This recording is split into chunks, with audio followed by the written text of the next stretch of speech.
start. Let's Sure, start. Tabio, how are you? Sure, Zef. Sure. Good man. Sure, I'm Japan. What up, Reggae? How are you? It's in Japan. Tabio? Are you well? I'm sorted. It's a blessing to be here with you guys. Looking forward to a great African journey. It's just happy to be here. Okay, so gents, I know we're on the a big journey, as you know. The team's heading up to Morocco tomorrow. Just in your guys' thoughts, what does CAF mean to you? And obviously, like, why do we think that it's actually the league that it is? In your own words. CAF Champions League for me, it is an elite cup that with top teams across the continent that compete for this crown. Yeah. Yeah. No, I agree with you. I think I for don't me know it's to be the best of the best. Be the best, yeah. It the is. best of the best. It is. Obviously, for the players as well and the coaches, you get the best players that are available in the continent, competing against each other. So it also, takes the game to another level. I mean, now you start gauging yourself as to whether you're at the same level with those guys. There's Al-Ahly there, there's Aspirancy, there's many other top teams from like Congo, and so when you compete against such teams, and you're coming from South Africa, you learn time and again. You get the opportunity to play against those teams. So it takes our game to another level, and also boost the spirit of our players. And remember, these players they have to play against each other in the maybe not only in CAF and also maybe in the national team. Yeah. So it helps the game to grow.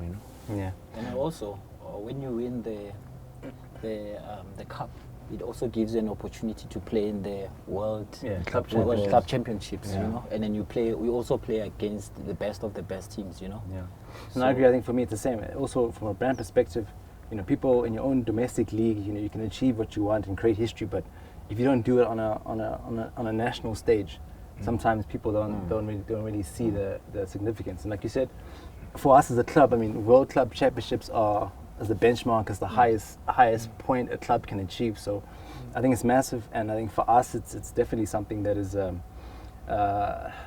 we have some unfinished business on the continent, and I think it's quite exciting. But of course it's the best.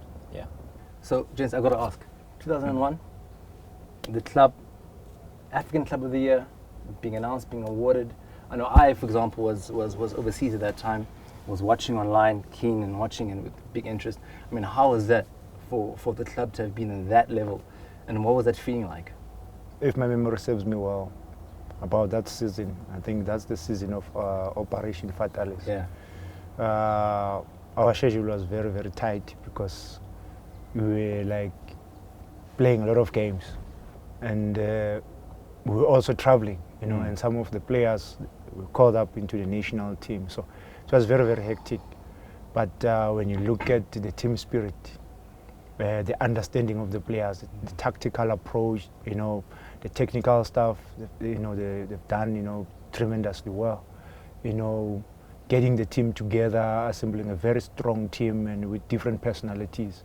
But the guys responded very positively.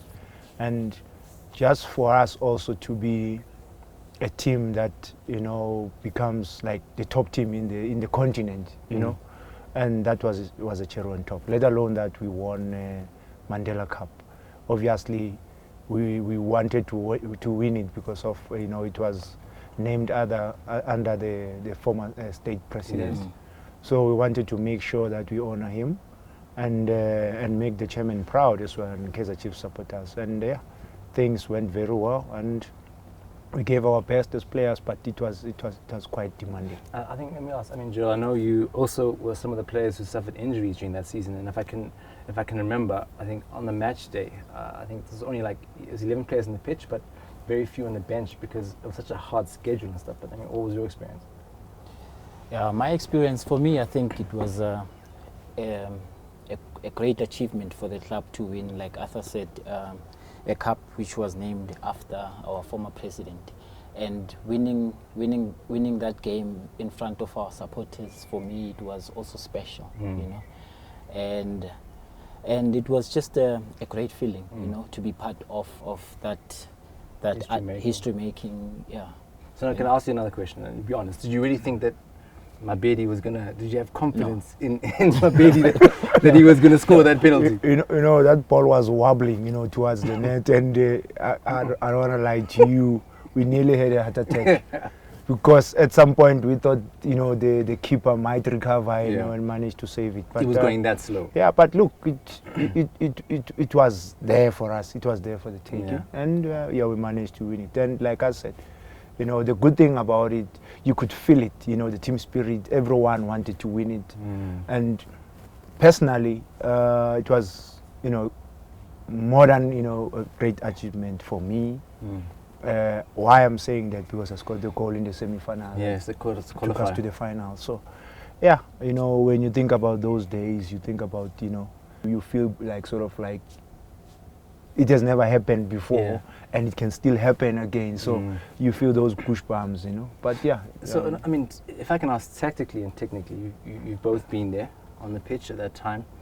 Looking at the standard of the Champions League this year, is there much difference from that time and now?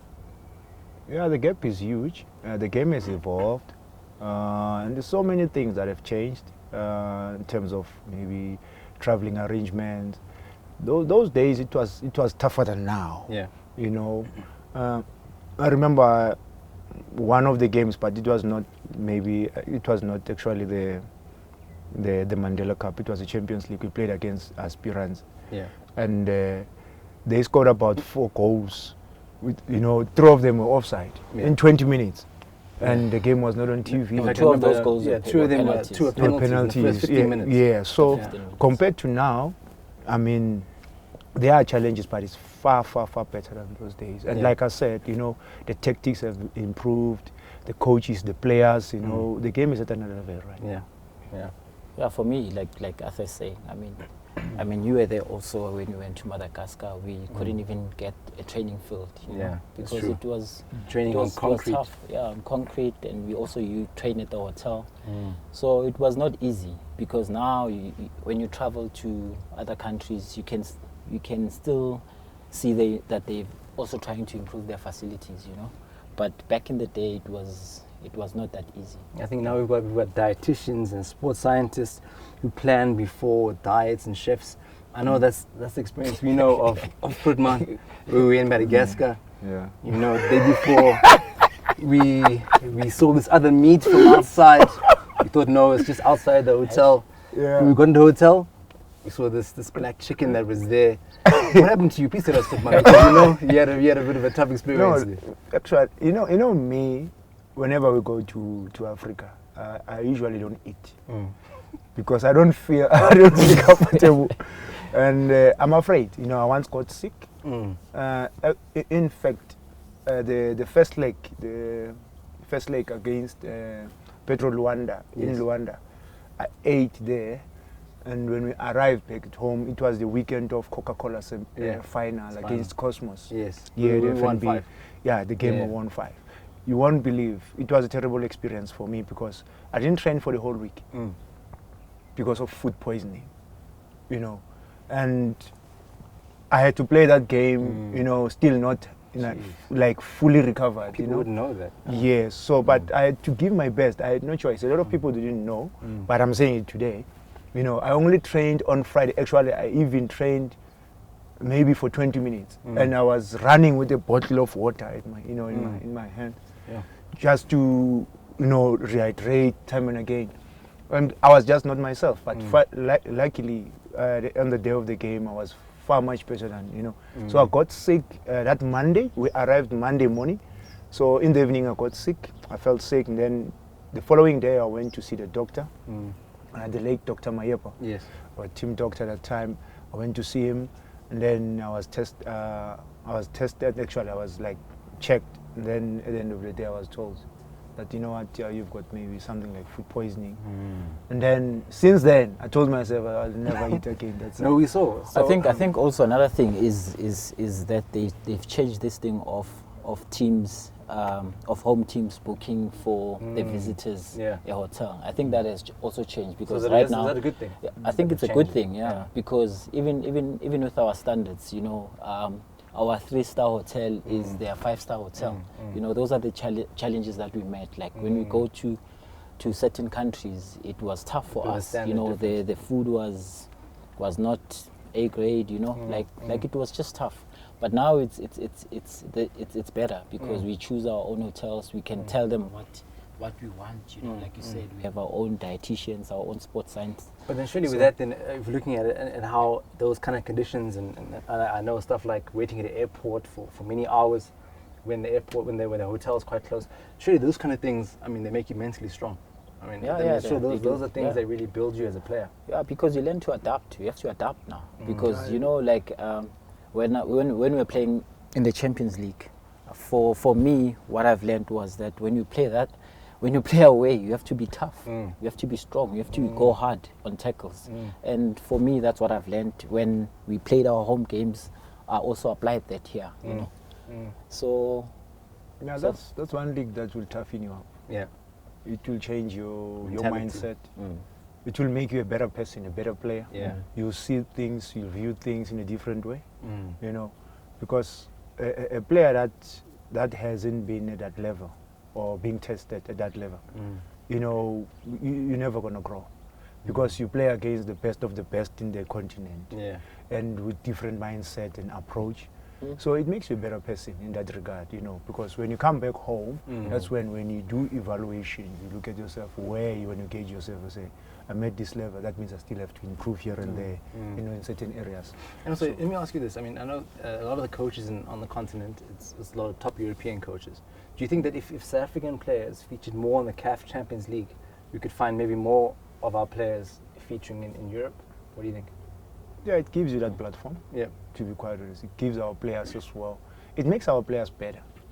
If you remember, when we played against Ismaili, you know, there was Roger Limé. Yeah.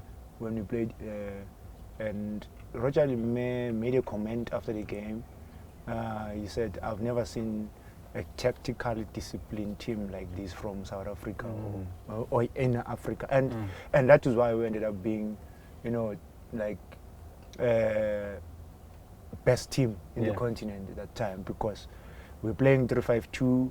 But in the very same system, we could manage to change, you know, and adapt to any formation of the oppositions, just to make sure that we stop them from hurting us, and we could still manage to, you know, exploit, you know, the spaces behind them. So we were like growing in the game. Some of the things we did not understand them that time, but you only realize now that we were at a different level, and the coaching that we were getting from Coach Mushin that time was top class, because some of the things that we were doing there.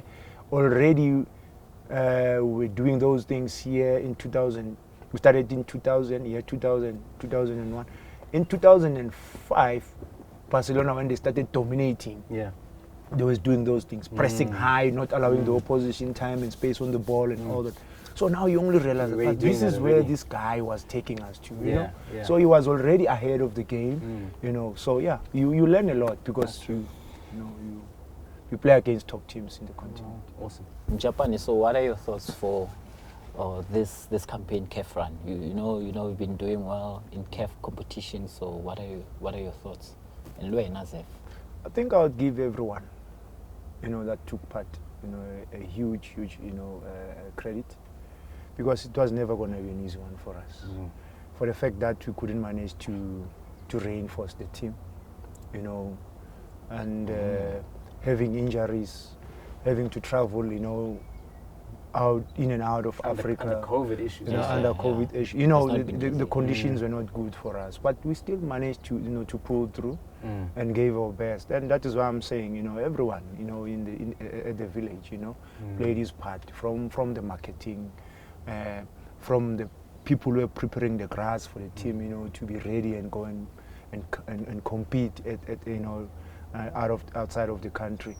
You know, those people, everyone, including you, Gerald, Sibeko. I know you. It's been heavy. Sometimes you had some experiences. You spend sleepless nights, you know, preparing, making sure that the team, you know, travels safely and all that. You know, organizing food and making sure that you cooperate and you also coordinate and communicate with people from, you know, different from countries. different countries. So it was never going to be easy for us. But we managed to, to make it this far by the grace of God, because also I think the man above has played a huge role in us. We know where we come from, and nobody gave us, a chance that to reach, the semi-finals. But yeah, simply because we are positive about it, and we're still positive about it, and we will remain positive.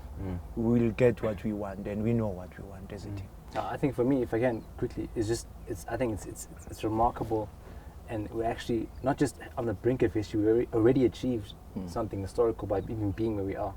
And another thing, it also speaks according to a lot of good work you've both done, is the fact of the youth and how they've stood up, and how I mean, if you look at a game like the one we 2-2 Arroyo, for 5 starters to come from our academy, it's massive, and I think that's a massive indication of what's been done at the KCYDA, with your team and everyone there.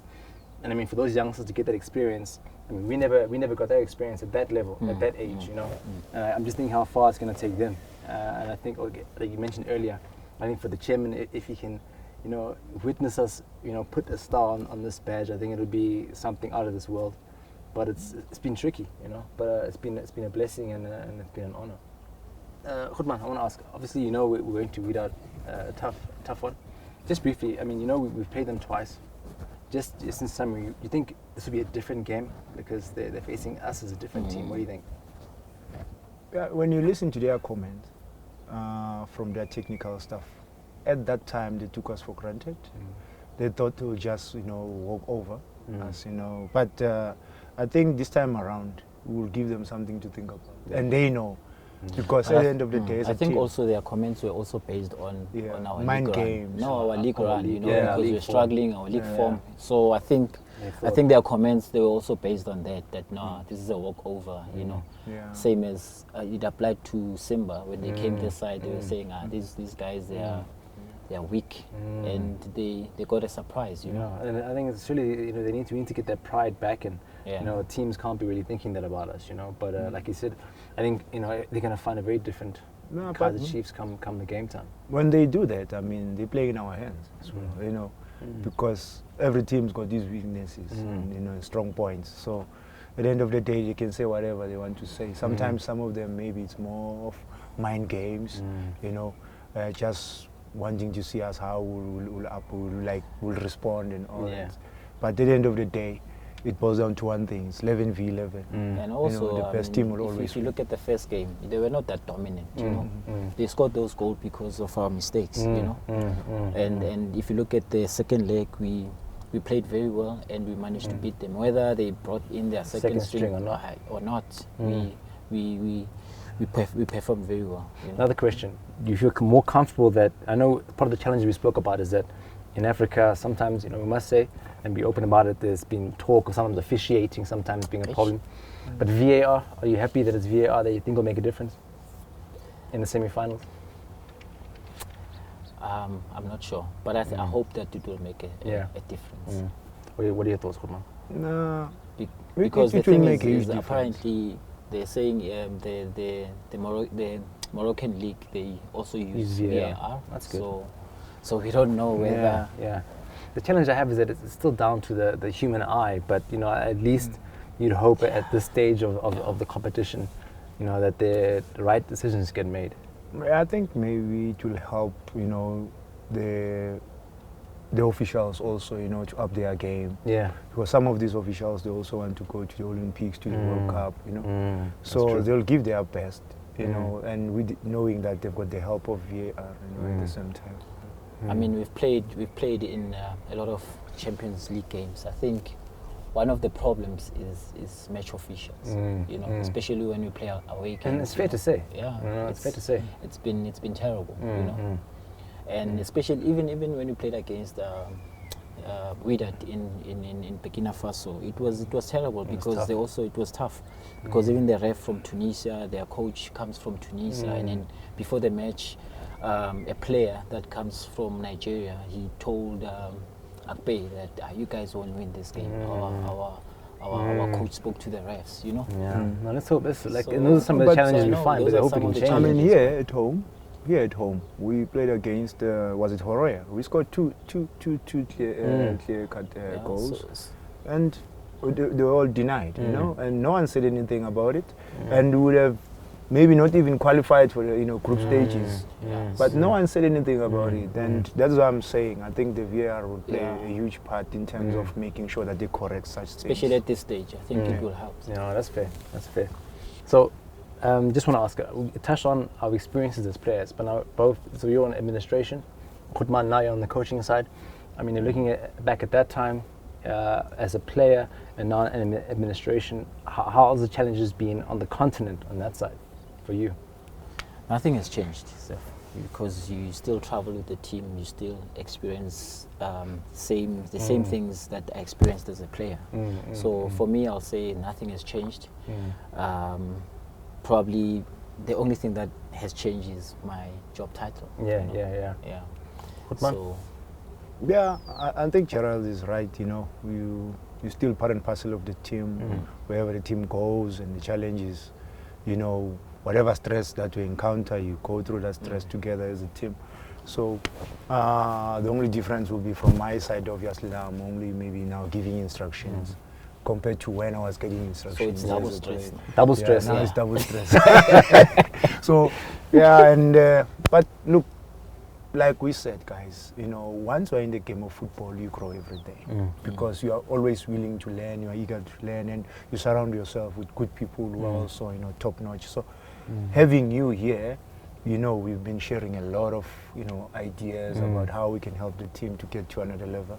And some of the things we're experiencing them right now. That's true. In the continent. And back home again, we're still experiencing some of those things. And the good thing is that at least it shows that we've got, you know, we can see things coming, you know. We think ahead all the time. So it plays in our, you know, in our favor as well. And for an example, if it's Gerald, you look at Gerald, you know, disciplined player like him when he was still playing. Even today, when these players, they see him, they show him so much respect. He doesn't demand that respect, you know, he commands that respect simply because of he was been there in the trenches, he's felt. He's been there through thick and what it's like on the continent. Same applies to you, you understand what I'm saying. So it's not because you demand the respect, but you get it because it's there, everyone can see, you know, that you led by example when you're still a player. And now, we reap what we sow. You know. And I think quite an important one is, I know we're going to Wydad. We know that they say if you're in trouble, who do you call? You call 10-111. So they've called on you. You're going to be in the bench. You and Shepi on the day of the match. Just a quick one. How do you feel about that? It's a great feeling. But so also, first and foremost, you answered the call. Did you answer the call when they called 10-111? That's what fans want to know. Did you answer? I'll always, you know, pick up the phone. Pick up the phone and give my best whenever the team, you know, is giving me that opportunity to lead. And like I said, you know, we know where we come from, you know, with this team and our forefathers, all the people who have contributed to where the team is right now. We know what it stands for, and we always want to give our best to make sure that even when maybe things are not going our way, but people can still go to sleep happy and say, you know, our boys gave their all. And that's what we can promise, you know, our supporters, we can promise the chairman. But this one, we're going to give our best. So on that one, maybe if we can, I think, Gerald, do you have anything as you want a message to the supporters? You know, we've said a lot, you know, I think we've missed him in the stands. Yeah, but before that, I also want to commend Japan for all his hard work he has done. There's a lot that the people they notice, but they don't know the background of what this guy has done. You know, there's a lot of youngsters that are coming up now, and it was all your hard work, and I also want to commend you on that. You know, They're Khutman. Well done, Khutman. Thank you, Khutman. But you know, I don't know how I can put it. You know, I think when it comes to Chairman, he knows his story. He knows what he's doing. You know, you can see that he eats. You know, he sleeps. He dreams football. Everything is about football. You know, sometimes when you meet the chairman, every time when he talks, he's actually giving you a message that think about it again, if maybe, you know, and it's all up to you whether you take it in a negative way or in a positive way. But he's actually trying to take you to another level to be a better person. And this is what I've experienced with you too as well. That's how you think, you know. I'm one person that when I need help, I wouldn't hesitate to pick up a phone and say, let me call Ubra K or Ubra So, just to discuss further about the game, because I know that you're gonna tell me something that's gonna help me, and I wouldn't be where I am today if I did not believe in you guys. Since when we were still players. Yeah, that's what man. We were very, very close. We used to tease each other. At some point, I was angry at you. So, these 2 points, they are murdering me. So, but yeah, because it was not personal. We were just buying time. We were in a happy space, and all we wanted was the best for the team. And yeah, like I said, if you do good, you'll always, be rewarded. And we are all here simply because of we've been striving, for the best. We've been trying to help, all these boys. And when I had challenges also in the development, that side, I'll always say to these boys, here's a good example. Go and ask, Gerald Sibeko why he's still here. Go and ask Kaizer Jr. why he's still part of the team. Because I know that you'll make them think or see things in a better way. Because maybe they see me on daily basis, or sometimes they take things for granted. They take things lightly. But whatever that I've been telling them, you are saying the very same thing and comes from your heart. They can see. And now it gets down, to the system, how they work. You understand what I'm saying? And look, more than anything else, we've been a family. We've been a very good family, and that's what the chairman has created, and that is why even our slogan talks to us, it talks to the people out there. Love and peace. That love and peace, and I think we've been practicing love. We've been showing, respect and support for each other, for many, many years now. Yeah, awesome. To our fans, yes, we miss their voice, we miss their vuvuzelas, we miss their singing, we miss their Vili. No, we don't miss the Vili. We miss the even Vili we miss it. Yeah, no, we miss it. We don't mind seeing it. But we know that you are with us in spirit. Yeah. I don't know. Yeah. No, for mine, just like you said, it's been the weirdest season. We love you, we miss you, and I think we can make one promise, you can correct me if I'm wrong, that we're going to give our very best at every single minute, not just on the pitch, off the pitch, and you can count on that from us, and that's our promise to you. Yeah. Amakhosi for life.